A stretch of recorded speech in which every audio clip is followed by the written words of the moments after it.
نبی کریم نے فرمایا اگر تو کسی بوڑھے کی اس کی بڑھاپے میں خدمت کرے گا نا تو جب تو بوڑھا ہوگا تو اللہ تعالیٰ ایک جوان مقرر کرے گا جو تیری خدمت کرے گا۔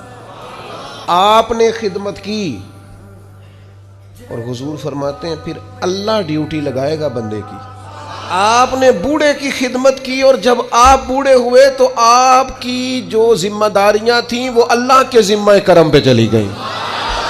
اللہ نے بندہ مقرر کیا ہے، اللہ نے۔ حضور فرماتے ہیں رب نے نرخ بازار محبت کا انوکھا ہو گیا، خود خریداروں میں شامل آ کے مولا ہو گیا۔ اللہ نے ڈیوٹی لگائی، اللہ نے۔ اس نے ایک بوڑھے کی خدمت کی تھی، اب ایک جوان اللہ مقرر کرے گا۔